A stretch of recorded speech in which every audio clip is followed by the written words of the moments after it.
दोस्तों नमस्कार, मैं हूं केशरी पांडे और आप देख रहे हैं अनकट क्राइम कवरेज।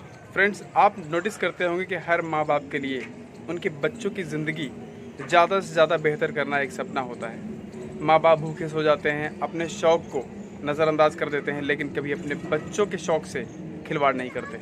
लेकिन कई बार जब ऐसी घटनाएं सामने आती हैं कि माँ बाप अपने बच्चों को इग्नोर करें या फिर उनको उनके जो रिक्वायरमेंट्स हैं, जो उनकी एक्सपेक्टेशंस हैं, अगर वो फुलफ़िल ना करें तो कहीं ना कहीं बात माइंड पे क्लिक करती है और हम सोचने पे विवश होते हैं कि ऐसा क्या था।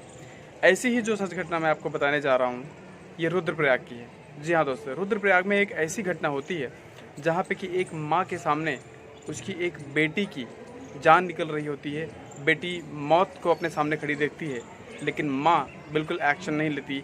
माँ उसी कंडीशन में वैसे ही रहती है और एक ताबूत की तरह खड़ी रहती है। जबकि माँ चाहती तो बेटी की ज़िंदगी बच सकती थी। हालांकि बेटी की ज़िंदगी नहीं बच पाई, बेटी इस दुनिया को छोड़ के चली गई, लेकिन माँ ने उसके ऊपर कुछ नहीं किया। और माँ को सबसे बड़ी चीज़ ये है कि इस बात का कोई पछतावा नहीं है, अपने किए पे कोई पछतावा नहीं है। माँ बिल्कुल एज इट इज़ बिहेव कर रही है। उसके लिए उसकी बेटी का इस दुनिया से जाना कोई फ़र्क नहीं पड़ता। आइए, आपका ज़्यादा टाइम वेस्ट न करते हुए इसकी पूरी जानकारी आपको प्रोवाइड करता हूँ। फ्रेंड्स, ये जो घटना मैं आपको बताने जा रहा हूँ, ये रुद्रप्रयाग की है। रुद्रप्रयाग में एक 17 साल की लड़की होती है जो इसमें इंटरमीडिएट की छात्रा है। इस 17 साल की लड़की का कुछ समय पहले उसके बॉयफ्रेंड के साथ बहुत ज़्यादा सीरियस मैटर चल रहा था। शादी करना ना करना, कभी छोड़ देने की बातें करना, कभी शादी करने के बाद, यानी एक ऊहापोह की जो सिचुएशन होती है वो चल रही थी।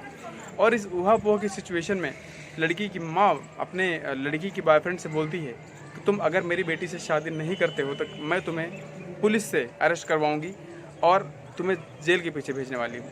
लेकिन वो लड़का जो होता है कहता है कि मुझे कोई फ़र्क नहीं पड़ता। और इसके बाद 2-3 दिन बाद अचानक से अपने आप से आता है, कहता नहीं, मैं तुम्हारी बेटी के साथ शादी करूँगा। जो मैं इग्नोर कर रहा था, मना कर रहा था, वो किसी और रीज़न से कर रहा था, लेकिन मैं शादी करूँगा। माँ कहती है कि अब तुम शादी करो या ना करो, मुझसे कोई फ़र्क नहीं पड़ता है, तुम दोनों की ज़िंदगी है। फाइनली वो जो लड़की होती है, उस लड़के के साथ प्रेम संबंध इतना ज़्यादा होता है कि आए दिन वो जो लड़का होता है अपनी प्रेमिका के साथ अवैध संबंध स्थापित करना शुरू कर देता है। शादी के पहले का संबंध अवैध संबंध नहीं माना जाता है। हालांकि इन चीज़ों को अगर मैं नज़रअंदाज करूं, इन चीज़ों को मैं अगर बोलने की बात करूं, तो जो रुद्रप्रयाग की घटना होती है, इस घटना में दोबारा से एक महिला जो अपनी ये जो लड़की होती है, जब इसकी डिलीवरी का टाइम आता है, तो इस समय इसके जो प्लेटलेट्स काउंट होते हैं, ये प्लेटलेट काउंट्स कहीं ना कहीं घट के लगभग 7,500 के आसपास आ जाता है।